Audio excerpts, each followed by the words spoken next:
Donc nous, on va vraiment aborder aujourd'hui les paramètres. On va pas aller dans les modules, on va vraiment aller dans les paramètres qu'on voit ici à droite. On va aller là-dedans, on va pas aller dans les modules parce que on parle juste des paramètres. Donc, qu'est-ce qui se passe derrière si on modifie ça, on va en parler, mais pas dans les détails. Donc le premier, c'est les coûts internes. Donc les coûts internes, on commence avec les frais généraux. Il faut toujours se dire que salarié, un indépendant, n'importe, un collaborateur, qui travaille chez vous, il a toujours des horaires. Et dans l'horaire, il a par heure, il a toujours un montant horaire. Donc ça veut dire que dans ce cas-ci, si la personne gagne 50 euros de l'heure, ben voilà, elle gagne 50 euros. C'est son salaire. De toute manière, il est fixe, ça y est toujours. On va le voir dans les utilisateurs après. Dans les coûts internes, on a les frais généraux. Les frais généraux, ça veut dire l'électricité, l'eau, le café, l'ordinateur, la voiture, n'importe, tout. Les frais qui sont généraux, qui sont généraux, et qui s'additionnent du coup aussi avec le salaire ou le coût horaire de l'utilisateur. Donc ça veut dire, dans l'exemple que je vous ai donné, que 50 euros de l'heure, ben, à côté de ça, on peut rajouter des frais généraux de 30 euros de l'heure. Ça veut dire que le salarié ou le collaborateur qui preste une heure, il aura un montant total de 80 euros pour une heure. Donc, les frais généraux, vous pouvez les mettre là. Et comme ça, au moins, vous avez une addition. Vous pouvez voir en détail après dans les tableaux de bord, etc. Est-ce qu'il coûte beaucoup en termes horaires ou est-ce que le frais général est simplement trop élevé? Ensuite, on peut ajouter des marges. On peut ajouter des marges en pourcentage. On peut ajouter des marges avec une valeur fixe de marge par heure. Les 10%, comme on dit, donc le pourcentage de marge que vous trouvez ici, c'est le pourcentage lié au coût horaire du salarié ou du collaborateur. Donc, si le salarié a 50 euros de l'heure et qu'on a un frais général de 30 euros de l'heure, ça veut dire qu'un minimum de 80 euros de l'heure sera calculé, mais en plus de ça, il y aura 10% sur les 50 euros. Donc, on a vu que ça fait 5 euros. Donc, ça veut dire que dans cet exemple-ci, il nous coûtera 85 euros de l'heure. À côté de ça, je peux faire l'autre chose et je peux dire, bah, regardez, non, je veux une valeur fixe de 5 euros. Bon, par un pur hasard, j'ai dû penser que 5 euros plus 80, ça fait 85 aussi. Euh, mais donc, du coup, c'est pas pour un collaborateur, c'est pour tous. Donc, que ce soit le pourcentage de marge, que ce soit la valeur de marge, c'est de toute manière pour tous les collaborateurs qui s'ajoutent au coût horaire, aux frais généraux, en pourcentage ou en valeur fixe par heure. Une nouvelle fonction, c'est les prestations modifiables jusqu'à X jours. Donc, ça veut dire que quelqu'un qui n'est pas administrateur du cloud, qui n'est donc pas gérant du cloud, qui n'a pas tous les droits, il ou elle ne pourra pas saisir des prestations avant le 9 octobre 2024. Qu'est-ce qui va se passer quand on ajoute une prestation? Moi, je ne l'aurai pas, mais juste pour vous dire que, voilà, je suis plus loin que le 9 octobre, il y aura un cadran rouge qui apparaîtra pour dire que vous ne pouvez pas ou il ou elle ne peut pas saisir de prestations. Il devra poliment et gentiment aller vers son cloud admin ou l'administrateur du cloud pour lui demander de saisir la presta pour lui ou elle. Ensuite, on a la devise. Donc la devise, si jamais vous facturez en dehors ou hors de l'euro, vous pouvez utiliser euro, dollar, des Belarus, etc., etc. Et le format monétaire, très important. Est-ce qu'on veut le mois devant? Est-ce qu'on veut le mois derrière? C'est quelque chose que vous pouvez décider vous-même. À vous de voir comment vous le faites. Mais en tout cas, de toute manière, c'est ici qu'il faut le mettre dans les paramètres.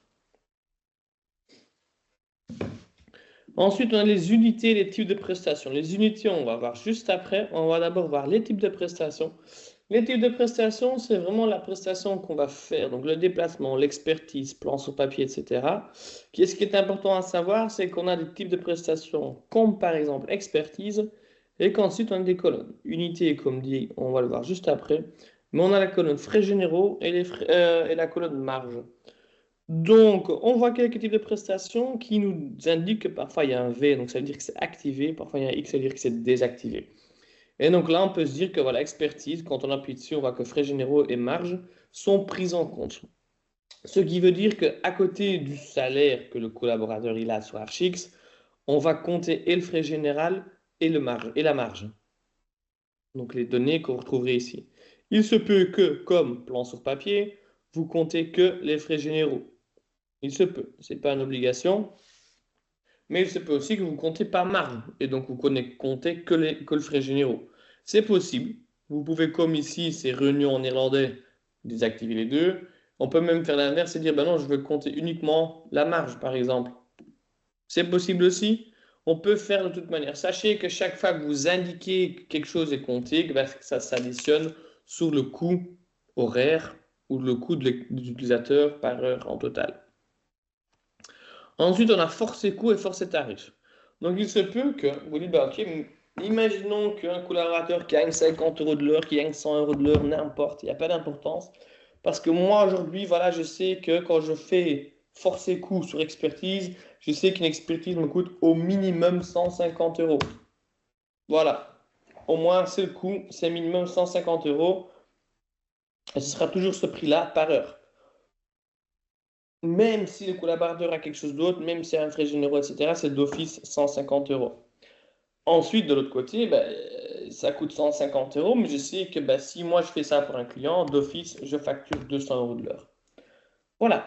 Donc en fait, c'est pour forcer le coût et forcer le tarif, c'est assez évident. C'est pour ce type de prestation-là, c'est autant. Point. Ensuite, on a les unités. Les unités, c'est assez évident. C'est au fait, comme ici, on voit, c'est un exemple assez simple qu'on reprend à chaque fois, c'est les kilomètres. Et donc, pour la prestation de déplacement, on va dire que voilà, on a fait 3 heures de déplacement aujourd'hui, par exemple, on peut ajouter l'unité kilomètre. Alors, l'unité kilomètre qui est ici, par exemple, qu'on vient d'ajouter en appuyant sur nouveau, on l'appelle km. Et on sait que voilà, le kilomètre nous coûte dans notre société, qu'on ne rembourse pas, c'est un coût de toute manière. Et ça nous coûte 0,37 centimes. Pas de souci.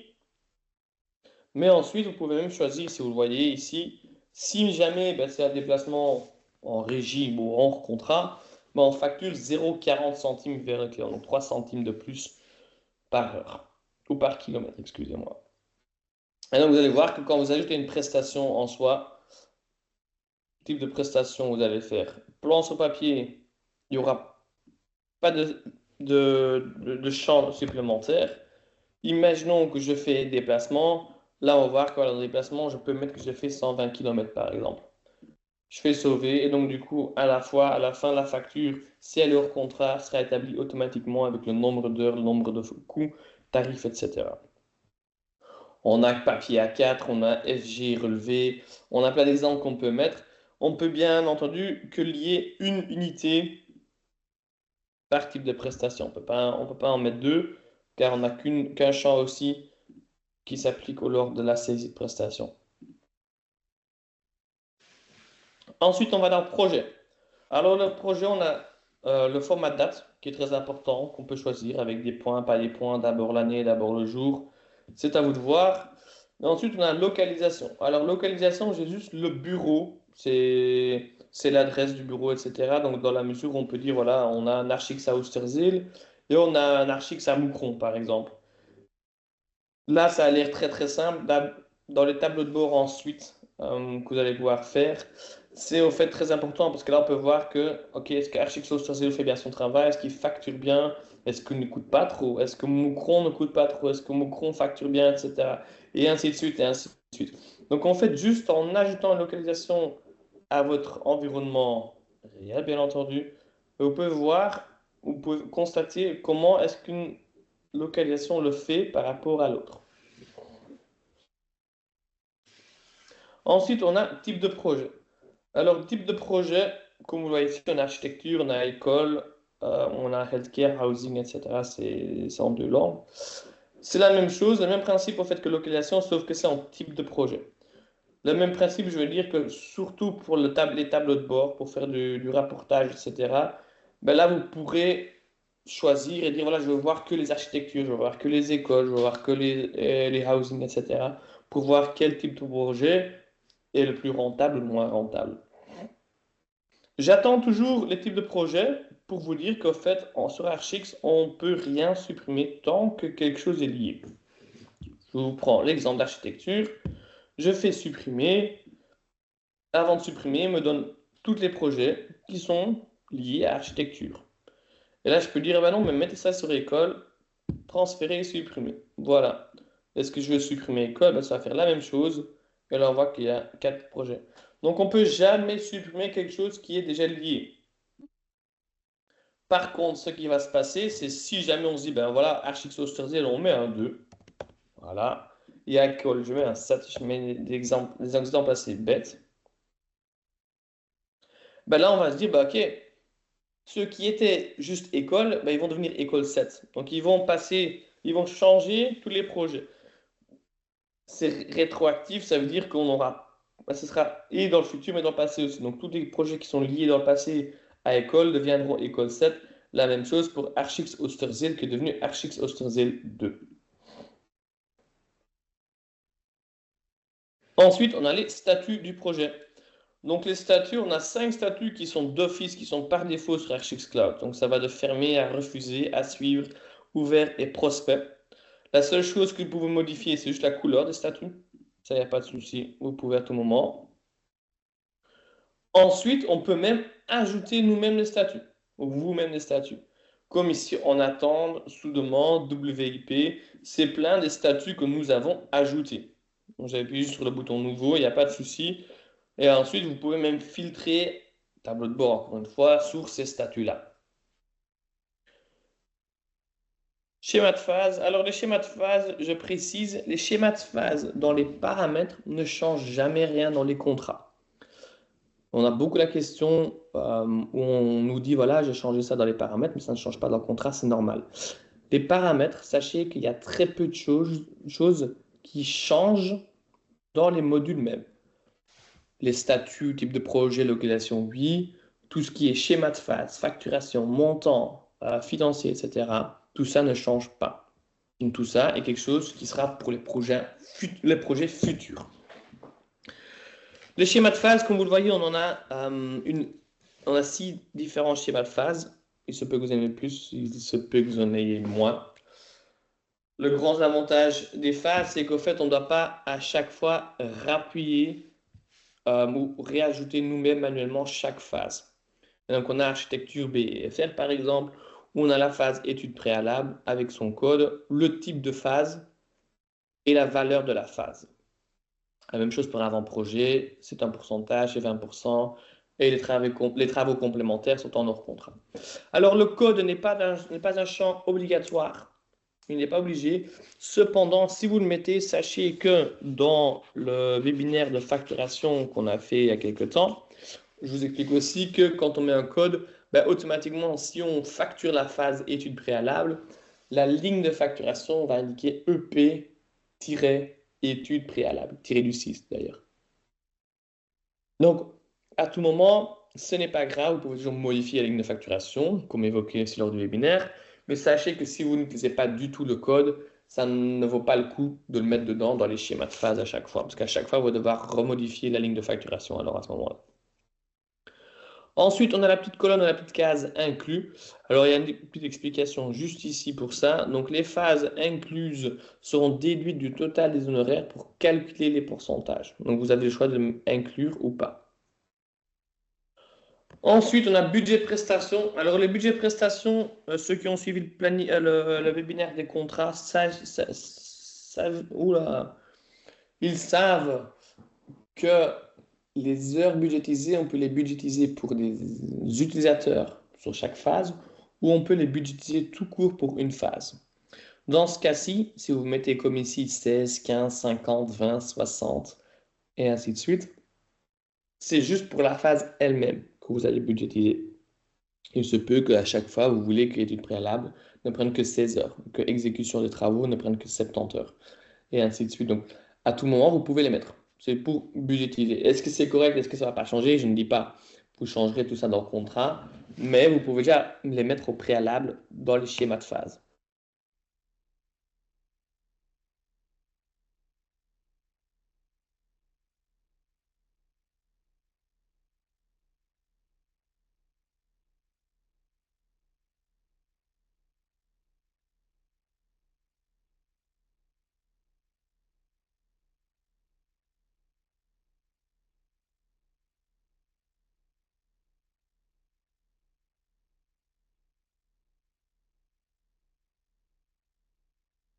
mettre un en dessous de l'autre sur même pas une semaine. Ce qui fait que ben, si les montants sont déjà prédéfinis comme celui-ci, ben, tous les montants vont venir dans un prévisionnel d'aujourd'hui. Ce qui n'est pas le cas parce que ça m'étonnerait qu'une phase dure qu'un jour et vous facturez cette phase à la fois sur un mois. Donc, mettez déjà quelque chose. Comme ça, au moins de un, ben, le prévisionnel est déjà pas mal. Mais de deux, le planning est déjà un peu plus clair aussi. Ce qui fait que ben, la première phase va faire 30 jours. Donc, elle finira le 23 octobre.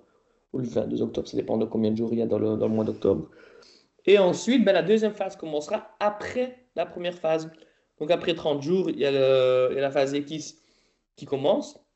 Donc, il y aura 30 jours. La deuxième phase finie et la troisième phase avant-projet commencera pour 60 jours. Donc, le planning automatiquement va faire que chaque phase se poursuit de manière très fluide au lieu de mettre ça un en dessous de l'autre car vous n'avez pas de durée pour les phases.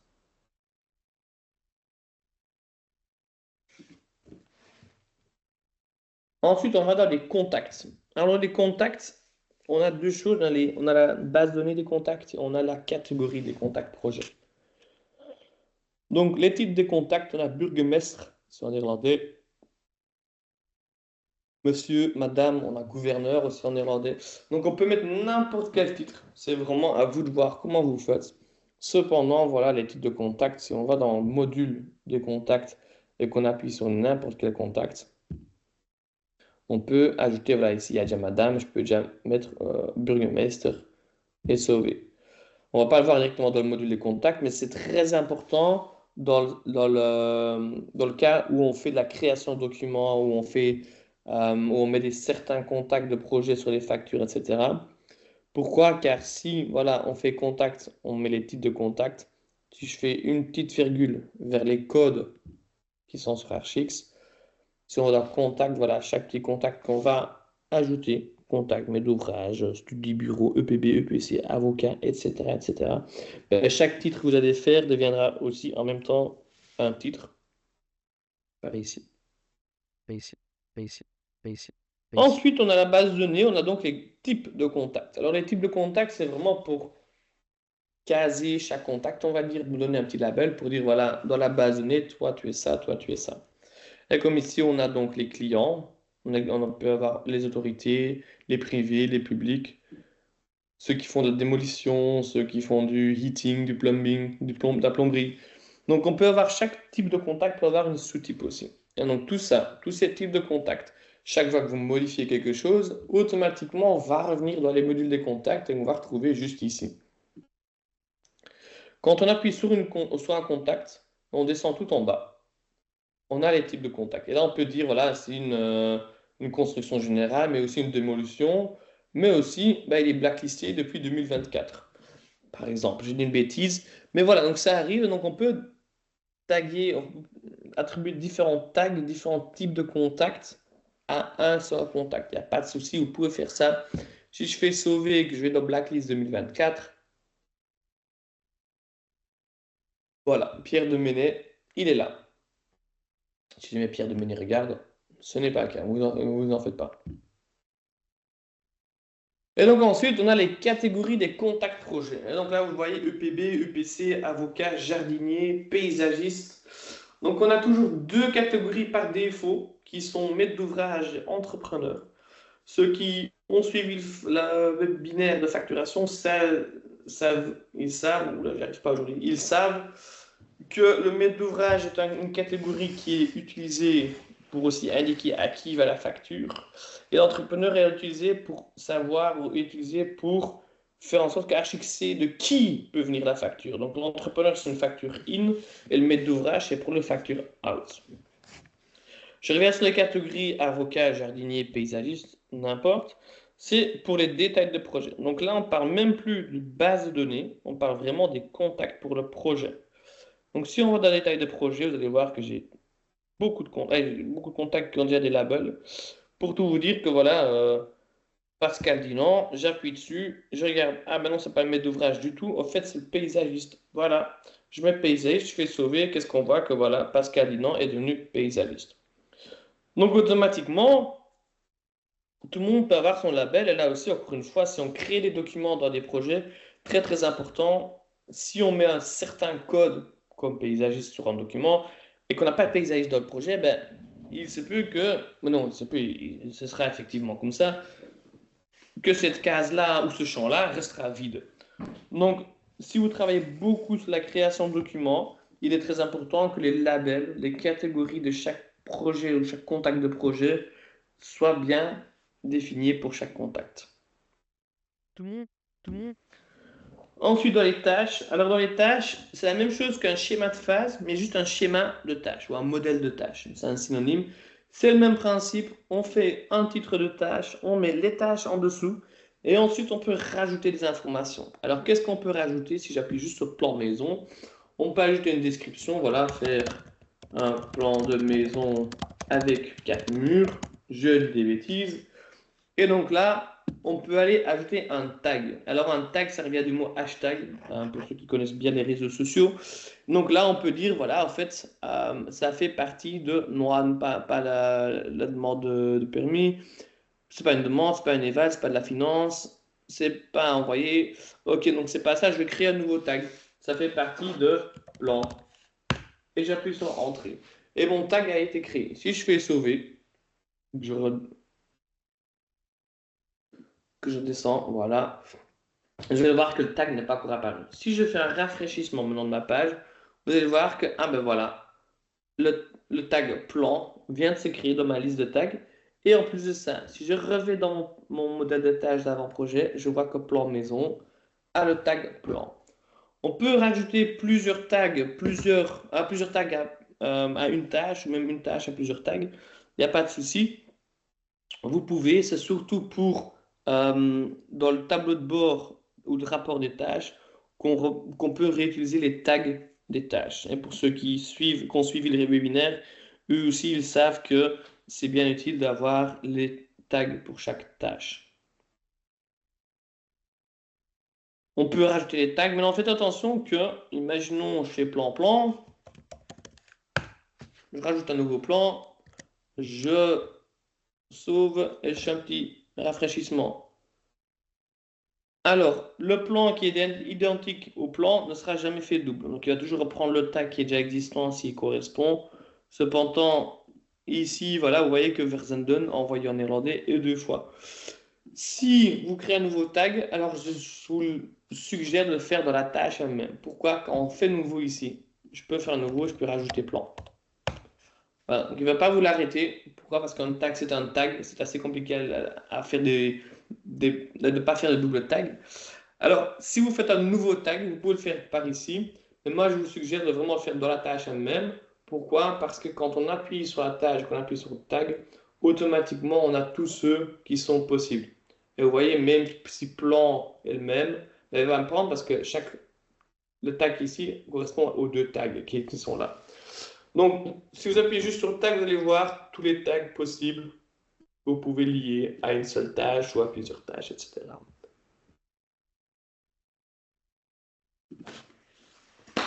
Ensuite, les documents. Donc, on va pas parler de création de documents, on va pas parler de comment faire, etc. On va juste vous expliquer ce qui se passe dans les paramètres. Les documents, donc on a la création de documents, on a l'envoi de documents. Donc, la création de documents est très important, surtout pour le modèle des noms de documents.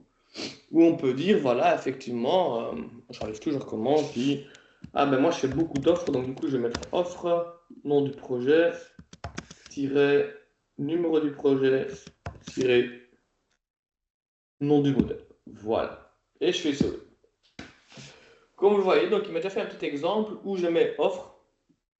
Ensuite, je peux me mettre un petit espace si je veux, voilà, ce sera plus beau.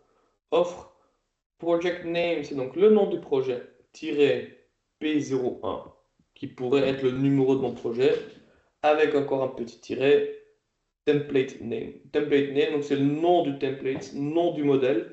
Comme par exemple, si je prendrais mission complète, pourcentage, cloud 5.10, qu'est-ce qu'il va prendre? Il va donc mettre offre, nom projet P01, mission complète, pourcentage, cloud 5.10.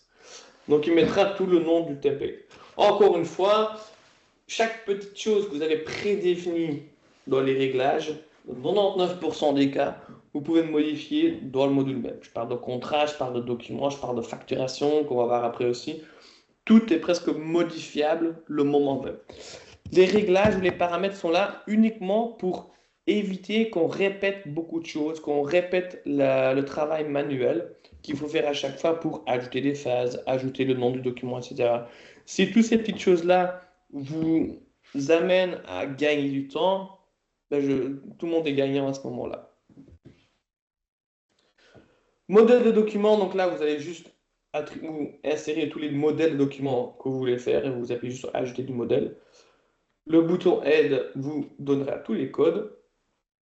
En parlant de code, je veux déjà en parler maintenant. Alors, on a différentes conditions au code. Je m'explique. Or, donc, on a une condition arrobase. Donc, l'arrobase veut juste dire que ce champ est utilisable dans les modèles d'email. Ce n'est pas une restriction, c'est juste un ajout de fonctionnalité à ces types de codes-là. À chaque fois, ça veut dire que voilà, les champs, tac, tac, tout ça est possible dans les mails. C'est assez basique celui-là. Ensuite, je vais dans contrat. Alors, ce contrat est un peu plus compliqué dans le sens où, voilà, les champs de ligne doivent être dans une table de document Word sur la même ligne. Attention, il ne peut y avoir qu'un seul mot-clé par cellule et aucun autre caractère. Alors, si j'ai un peu de chance, je l'ai laissé ouvert. Non, je ne l'ai pas laissé ouvert. Je vais vous mettre à nouveau alors pour vous expliquer ça. On a beaucoup la question, on a beaucoup les demandes pourquoi ma facture ne marche pas, pourquoi mon document ne marche pas, ou je me dis pourquoi le code ne marche pas. Donc en fait, quand on met ça, je vais juste enlever ça, voilà. Quand on met, donc quand vous voyez ces petits tableaux-là, ces petits tableaux, oui, il faut en fait, ça suffit en fait d'ajouter 3-4 colonnes. Là, vu de maintenant, ok, je veux le nom de ma phase là. Je vais vous faire juste un petit exemple pour vous expliquer le montant et ce qui est déjà facturé. Imaginons que vous mettez ce tableau-là, avec ces 3 colonnes-là, dans un document. Automatiquement, Archix, qu'est-ce qu'il va regarder? Il va regarder, bah, ok, on a demandé le nom de la phase, on a demandé le montant de la phase et le montant facturé de la phase. Qu'est-ce qu'il va se dire? Bah, ok, bah, il va aller, si je fais un autre projet en français, voilà, dans Saint-Vite, ah ben, on a 1, 2, 3, 4, 5, 6, 7, 8 phases. On a 8 phases. Donc, par défaut, on a beaucoup de cas, on dit, ben non, mais moi j'ai mis 8 fois cette ligne-là et ça ne marche pas. C'est effectivement normal. Alors sur Archix, pour les templates, les modèles, il ne faut pas ajouter le nombre de lignes pour chaque phase, pour chaque contrat, pour chaque ligne. Pourquoi pas? Ben parce que déjà pour commencer, pas chaque projet ou pas chaque facture a le même nombre de lignes qui correspondent au modèle. Donc de toute manière, vous, ce que vous devez faire, c'est juste mettre une ligne comme ça, en entier, avec l'information que vous voulez, dans quelle colonne vous la voulez, et c'est tout. Une fois que vous demandez à Archix de faire ces 3 colonnes-là, bah, automatiquement, il va se dire, bah, ok, voilà, dans ce cas-ci, on a 8 phases. Ok, bah, je fais 8 lignes. Pas à vous de faire 8 lignes. C'est Archix qui fera automatiquement. Vous devez juste à mettre ça une fois, que ce soit pour les phases, que ce soit pour les lignes de facturation, les heures en hors contrat où vous voulez donner un détail.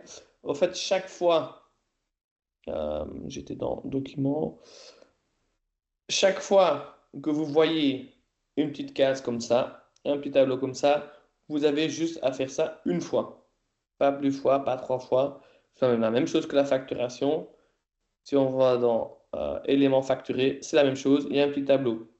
Il vous indique qu'il n'y a qu'une fois cette ligne-là qui doit être faite, pas plusieurs fois.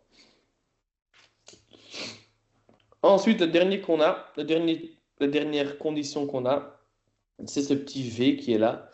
Ça veut dire que donc les phases exclues des documents ne sont ni dans les tableaux, ni dans les totaux. Donc imaginons ceux qui ont suivi mon webinaire de contrat, vous allez voir, ou vous allez pouvoir entendre et noter que dans les contrats, on peut indiquer qu'une phase n'est pas reprise dans les documents, ni dans les tableaux, ni dans les totaux, ni rien.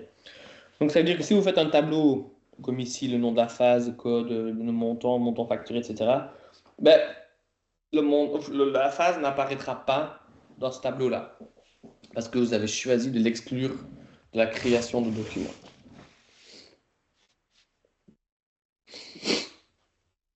Ensuite, les modèles d'email. Alors, le modèle d'email, vous pouvez choisir, vous pouvez même créer des modèles d'email euh, pour envoyer des offres. Par exemple, je peux faire un nouveau, je peux dire, voilà, le nom du modèle, c'est les offres. Sujet, offre, aide, projet. Je prends le numéro du projet. Voilà. Et je mets bonjour. En PJ, vous trouverez l'offre du projet et je peux choisir de mettre le nom du projet du coup à ce moment-là. Cordialement. Et là, je peux même choisir, dire bah non, en fonction de qui l'envoie. Je mets le prénom, espace, le nom de famille. Et donc voilà, mon mail est prêt. Donc à base de là, je peux dire voilà, ok, je fais sauver. Donc chaque fois que j'envoie un mail et que je choisis ce modèle-là d'email, bah, automatiquement il va me remplir tous les codes que j'ai demandé qui sont variables en fonction du projet, de l'utilisateur, de l'offre, etc., etc., etc. Catégorie documents, donc on a d'office, on a documents et email sur Cloud. Vous pouvez ajouter des catégories sur lesquelles vous pouvez chercher. On peut dire, voilà, j'aimerais bien chercher sur la catégorie Word. Donc ça veut dire que si vous faites une recherche, il y aura uniquement les fichiers avec l'extension docx. La même chose pour PDF, la même chose pour documents, la même chose pour email. Ensuite, on a modèle de structure de dossier. Alors, le modèle de structure de dossier, on peut faire différentes arborescences, on appelle ça. Pour les types de projets, l'expertise n'aura pas les mêmes dossiers que les architectures, la même chose que EPB, la stabilisation, etc. Stabilité, excusez-moi. C'est tout des arborescences différentes. Donc là, effectivement, on peut dire que pour projet FR, on a cette arborescence-là. Tout ce qui est administratif, on peut mettre un sous-dossier comptabilité, on a des sous-dossiers tests, on a plan. Donc, ça, tout ça, c'est fait par vous-même. C'est vous qui choisissez, en fait, quelle arborescence vous faites. Imaginons, j'ajoute un tout nouveau, je dis, ben là, c'est l'architecture. C'est d'abord le nom du modèle à chaque fois. Et là, je fais Alt dossier. Architecture, offre, par exemple. Ok, architecture, offre, contrat et communication. Et dans contrat, je sais que dans contrat, ben, il y aura un sous-dossier, toute la com sur le contrat, mais un deuxième dossier aussi, euh, offre en PDF par exemple. Contrat, même en PDF, c'est mieux. Voilà. Pour offre, ah ben, offre, il y aura la même chose, il y aura com et offre en PDF par exemple. Et donc voilà, je sauve ça. Donc ça veut dire qu'à chaque fois que je vais créer un projet et que je choisirai une structure de dossier, ben, le moment où je choisirai architecture, ce seront ces dossiers-là qui viendront dans mon projet, dans mon module de document. Utiliser les dossiers d'ordinateur, ben, cette fonctionnalité n'est accessible qu'avec une application supplémentaire. Si vous n'avez pas ou si vous êtes intéressé par cette fonctionnalité, vous pouvez nous contacter sur hello@archix.eu ou sur le support, bien entendu, tout à fait possible. Vous avez ensuite encore un espace de stockage, ne vous inquiétez pas, c'est juste pure par information pour vous expliquer combien de documents vous avez environ. Ensuite, on arrive sur la facturation. Là, la facturation, comme vous voyez, c'est vraiment des informations qu'il faut pré-remplir. Encore une fois, parce qu'on peut choisir de mettre des codes. On peut prendre le code de la société, le code du numéro de TVA, le code de l'adresse, etc., etc., etc., sur une facture. Imaginons que voilà, je sais que l'archix BV en ce moment, notre numéro de TVA, c'est le BE 1010 832 446. Je le sais, je vais le changer. Imaginons que je ne l'ai pas choisi pour faire en code, donc pas l'impliquer comme code sur mes modèles de facture. Ben, l'inconvénient, c'est que je dois aller refaire mon modèle. Imaginons que là, j'aurais fait le code, ben voilà, ma prochaine facture aura ce numéro de TVA. C'est aussi simple que ça. C'est pour ça que tout ce qui est variable, si vous pouvez mettre un code, mettez-le. Ça vous éliminera du temps de travail. le stress surtout parce que si on ne fait pas de code, bah, ça veut dire qu'on doit penser au fait qu'il faut qu'il faut le modifier à chaque fois. Donc ça, c'est une perte de temps un peu. Ensuite, le plus important dans tout ça, donc dans l'information d'entreprise, c'est l'email. Alors, le moment où on envoie une facture sur Archix, si vous avez suivi le webinaire aussi, vous allez savoir qu'on peut envoyer un email à trois personnes différentes. Donc, d'une manière, il va aller vers le client, d'une autre, il va aller vers vous, et d'une autre manière, il va aller vers la compta. Alors, celui du client, ben, il est dans le contact, l'adresse mail du client, mais vers vous, ben, c'est l'adresse mail que vous allez avoir ici. Très important, donc je vais envoyer un mail, je vais recevoir une facture moi-même, mon mail, juste pour être sûr que le mail était bien envoyé, pour avoir, si jamais vous voulez sauver le mail sur votre propre ordinateur, tout est possible, c'est juste pour des petits trucs comme ça. Mais derrière aussi, ben, vous savez que le mail a été envoyé. Au moins, c'est sûr que le mail est atterri chez vous, que le client l'a eu aussi. Ensuite, ce qui est très important aussi, c'est que l'adresse mail qui figure ici, le client va recevoir le mail. S'il appuie sur répondre, le client va répondre vers cette adresse mail-là. Donc faites attention que vous ne faites pas l'erreur de choisir juste l'adresse mail au hasard et que vous oubliez de la faire après, de la remettre à jour après. Parce que le premier client qui recevra une facture qui fait une réponse, il répondra vers cette adresse mail-là. Donc moi, par exemple, je sais que mes factures à moi et mon adresse mail à moi sont séparées. Parce que je ne veux pas avoir des facturations, des questions de facturation sur mon adresse mail perso. Donc, je fais vraiment deux choses différentes. Donc, je sais que voilà, si c'était mon cas, je sais que, et vous le savez aussi, que pour la comptabilité chez nous, c'est invoice@archix.eu. Le troisième mail que vous envoyez, c'est le mail que vous envoyez au comptable. Donc, automatiquement, le comptable, si vous avez une comptabilité en ligne, donc pas une application que vous devez télécharger, mais une application en ligne, vous pouvez mettre l'adresse email juste ici. Alors, c'est un bête exemple, il se peut que l'adresse mail soit plus longue, soit plus compliquée, c'est entièrement normal, c'est vraiment quelque chose de virtuel. Vous demandez ça auprès de votre comptable ou bien auprès de votre logiciel comptable. De toute manière, s'il est en ligne, ça existe. À une seule condition, cela est très intéressant de le faire, c'est quand vous activez l'UBL, donc ça vous ne le désactivez pas. Si vous désactivez l'UBL, ça ne sert à rien d'envoyer les mails au comptable. C'est l'UBL qui fait en fonction, qui fait en sorte que la facture puisse être lue par votre logiciel comptable. Que le client ne reçoit pas l'UBL ou que vous ne recevez pas l'UBL, c'est encore une autre histoire. Ça n'a pas d'importance parce que nous-mêmes, on peut lire un PDF. Mais la comptabilité qui recevra la facture a besoin du UBL pour pouvoir lire la facture et de mettre la facture dans la comptabilité. Que ce soit pour les factures out ou sortantes ou que pour les factures in, vous pouvez mettre les deux adresses mail sans problème. Il se peut aussi que ben, dans la comptabilité, vous avez une référence à tenir. Et je ne parle pas du numéro de facturation, je parle juste d'une référence. Ça dépend du comptable. Vraiment, ça dépend du comptable, du logiciel comptable. C'est assez variable. Et donc, vous avez juste à les mettre des références juste ici.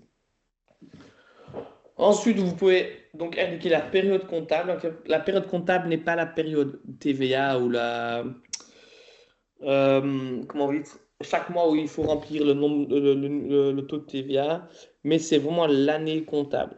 Et donc, elle peut être annuelle, elle peut être euh, par trimestre ou mensuel. Logiquement, elle est annuelle, c'est très rare qu'elle soit autrement. Et donc, ensuite, vous pouvez choisir la date de début ou le mois de début de l'exercice comptable. Ensuite, donc, on a un préfixe facture. Alors là, on peut choisir, dans notre cas, chez nous par exemple, on a choisi de dire, voilà, on prend facture, donc FAC, l'année en cours, slash, avec 4 chiffres derrière. Donc ça veut dire que chaque facture que je vais faire, il y aura FAC 2024, slash 0001, 0002, 0003. Donc chaque facture que je vais faire, ben, ça va en fait juste suivre la numérotation automatique, que ce soit pour des factures normales, basiques, ou des factures avec une numérotation pro forma. Là aussi, vous pouvez choisir l'échéance par défaut. Bien entendu, l'échéance par défaut, vous pouvez la modifier aussi pour chaque projet dans le contrat même. Mais si vous ne changez pratiquement jamais, vous pouvez même déjà mettre l'échéance ici. Et comme ça, pour toutes les factures, ce sera déjà en ordre. Ensuite, on a aussi le modèle du fichier. Donc, le modèle de fichier, c'est vraiment le nom du PDF. On a eu tout à l'heure la même chose pour les documents. Là, on a la même chose pour les fichiers ou les PDF des factures, vous pouvez choisir le numéro de facture, la date, le nom du projet, etc., comme vous le souhaitez.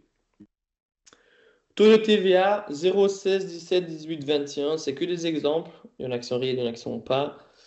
À vous de choisir. Sachez que si vous faites une facture et qu'il faut changer la TVA et qu'on ne l'avait pas encore mis dans les paramètres, vous ne pourrez pas choisir cette TVA-là. Donc, il faut d'abord venir la mettre dans les paramètres pour ensuite pouvoir l'utiliser.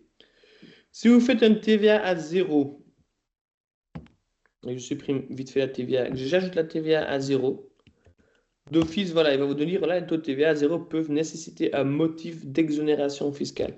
Ce n'est pas une erreur, c'est juste pour dire, voilà, faites attention parce que vous n'avez pas encore rempli la raison, le motif d'exonération fiscale. Il suffit d'appuyer sur le petit crayon en orange ou en vert après, et là vous mettez, motif, c'est TVA non facturé, car outre pays. Je dis un simple truc. Et vous faites sauver. Et donc voilà, là vous avez le crayon qui est devenu vert. Et donc là, en fait, vous avez mis une raison. Pourquoi est-ce que vous mettez une raison? Parce que si on va dans les codes, vous pouvez choisir de mettre le motif d'exonération fiscale sur les factures. Donc vous appuyez, vous prenez ce code-là, vous le mettez juste quelque part sur le document, sur le modèle. Et donc vous pourriez, en même temps, pour être assez précis dans vos facturations et dans tout ce qui est en comptabilité et sécurité, au moins vous avez mis la raison ou le motif d'exonération sur votre facture. Modèle d'email, la même chose que les emails pour les documents. La facture, par exemple, voilà, on a le sujet, la référence du projet, le projet même, facture, le numéro de facture qui suit après, avec son mail, etc. Donc c'est la même chose que dans les documents, sauf que c'est pour la facturation, donc le texte changera juste légèrement. Que ce soit pour les modèles d'email de documents ou les modèles d'email pour la facturation, vous pouvez ajouter des images. Alors, vous pouvez l'ajouter de différentes manières, que ce soit un copier-coller, que ce soit un script, une capture d'écran, n'importe. Le plus important, le plus facile surtout, c'est d'aller chercher votre logo, votre symbole de bureau sur Internet, de copier le lien et de venir le coller ici. Pourquoi? Parce qu'une fois que vous faites ça, le plus facile ensuite, c'est que vous pouvez agrandir ou même rétrécir l'image, ce que vous ne pouvez pas faire avec l'image en capture d'écran ou quelconque. Pour choisir une facture, des notes de crédit, des proformas, rappel 1 ou 2. Et ensuite, tout en bas, vous avez donc tous les modèles de facture. Vous pouvez juste ajouter les modèles de facturation juste ici. Vous avez aussi le MyPonto. Alors, MyPonto, c'est quelque chose de nouveau qu'on a introduit chez Archix. MyPonto, ça vous coûte 4 euros par mois facturation chez MyPonto pour avoir les paiements en direct. Cela veut dire que vous aurez une fenêtre dans le modèle de facturation. Vous aurez une fenêtre où vous avez les factures à droite, les montants payés à gauche.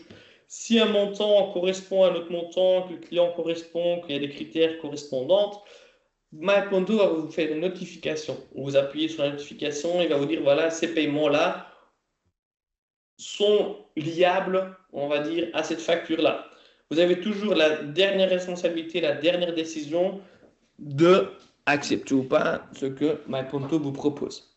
Au moins, vous n'avez plus besoin de votre application bancaire sur le téléphone, vous n'avez plus besoin du comptable, il n'y a pas de souci. Vous avez tous les paiements en direct. Une fois que quelqu'un a payé, ça rentre sur MyPointer et vous pouvez ajouter le paiement sur Archix.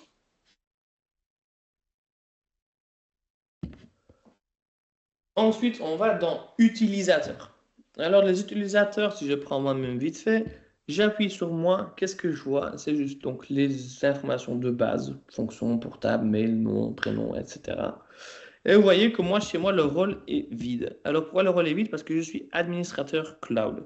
Ça veut dire que moi, je peux faire ce que je veux, où je veux, quand je veux, avec ce que je veux, dans mon environnement. Je suis celui qui est admin, qui fait tout.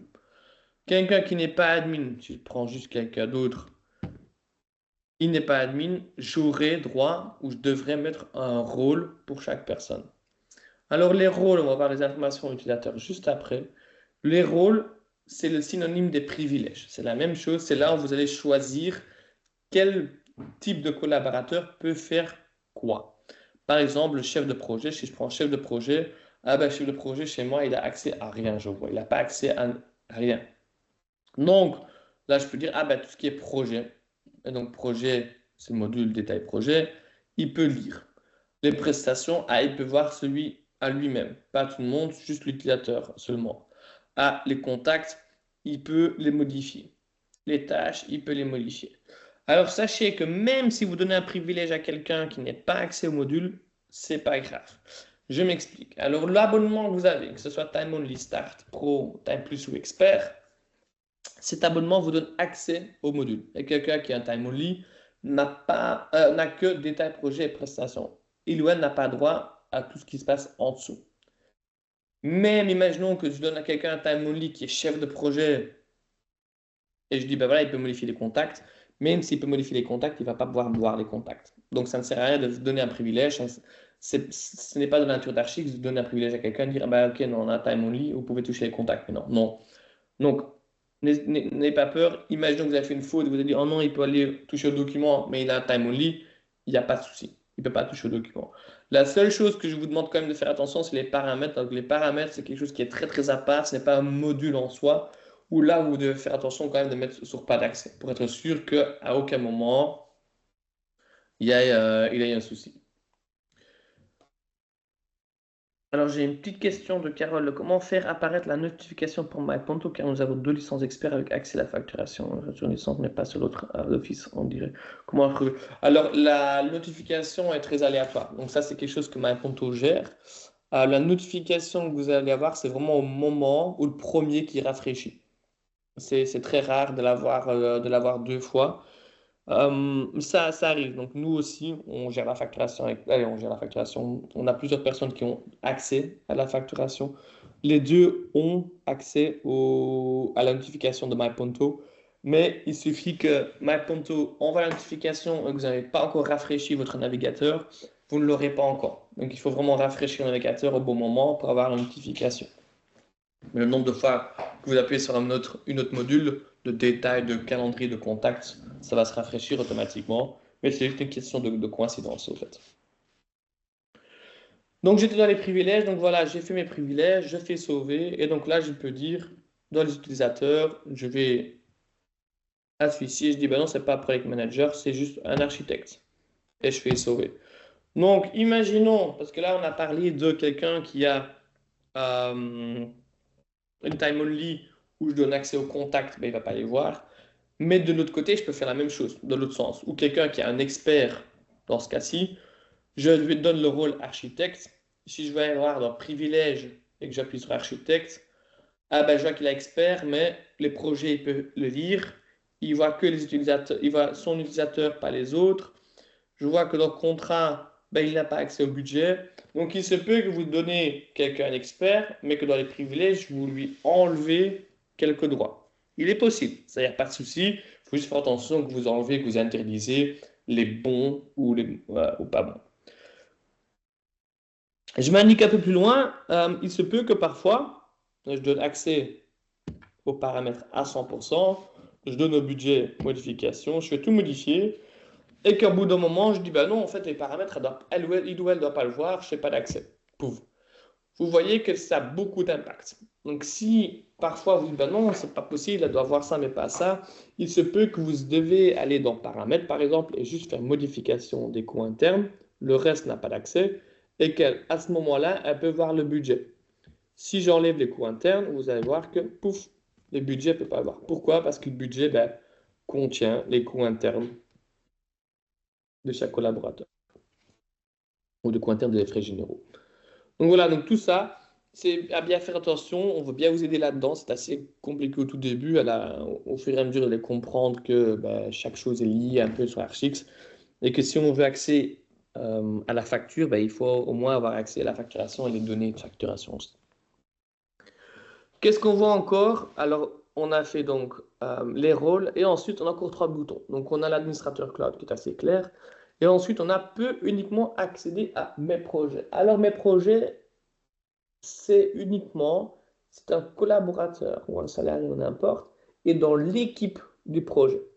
Si une personne n'est pas dans l'équipe du projet, alors cette personne-là ne fait pas partie de ces projets-là et n'a donc pas ce projet dans mes projets.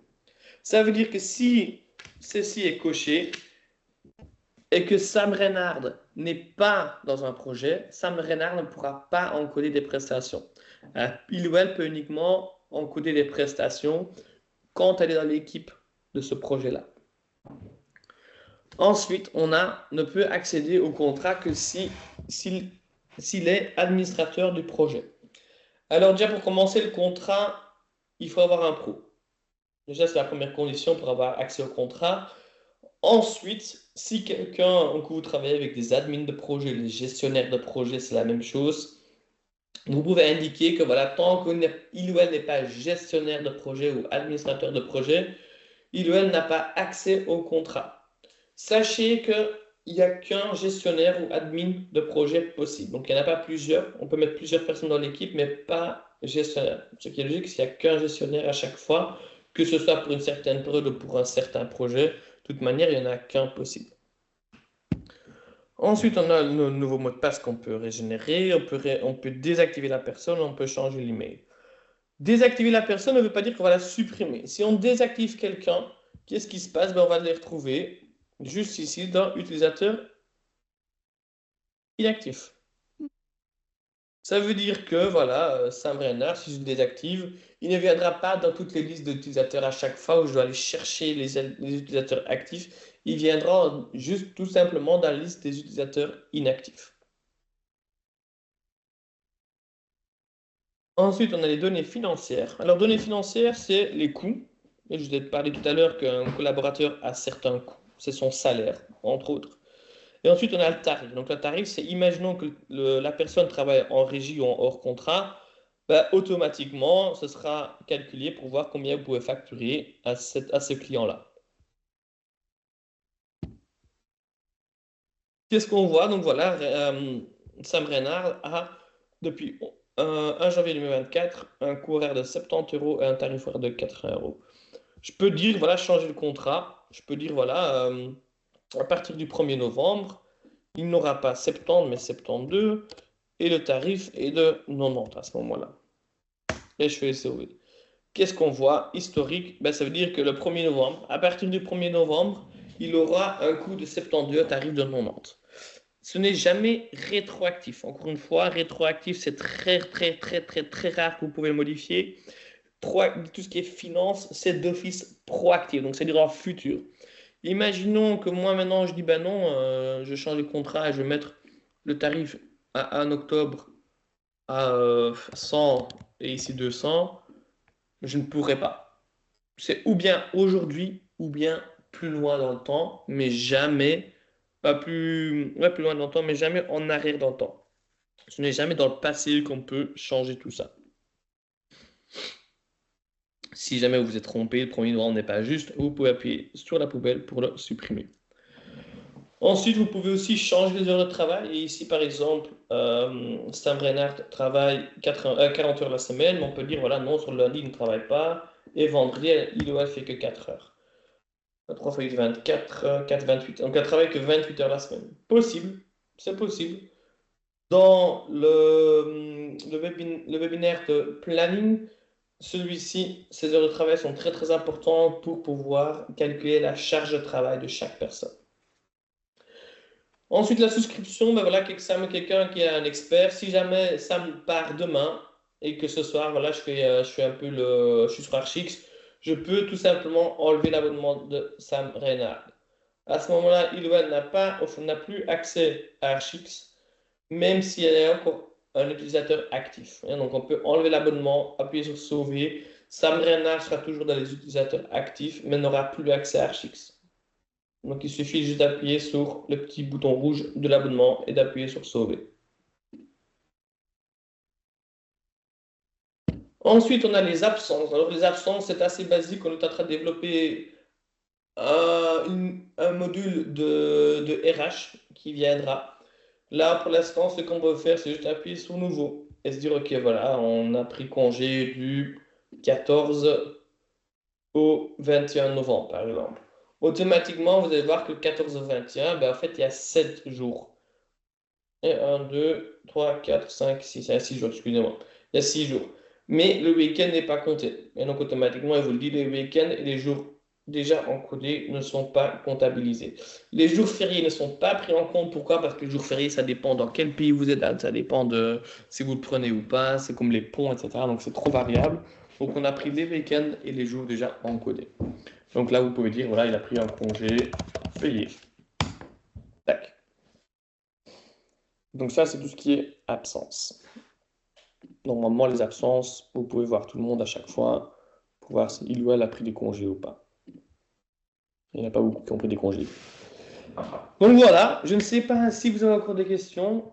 N'hésitez surtout pas, au cas où, si vous avez encore des questions, de les poser là maintenant. On a un peu le temps. Si vous avez encore des questions après ou plus tard, n'hésitez surtout pas à nous envoyer un petit mail sur support@archix.eu et on vous répondra dans les plus brefs délais. Moi, je vous remercie pour votre temps en tout cas et je vous souhaite une agréable journée.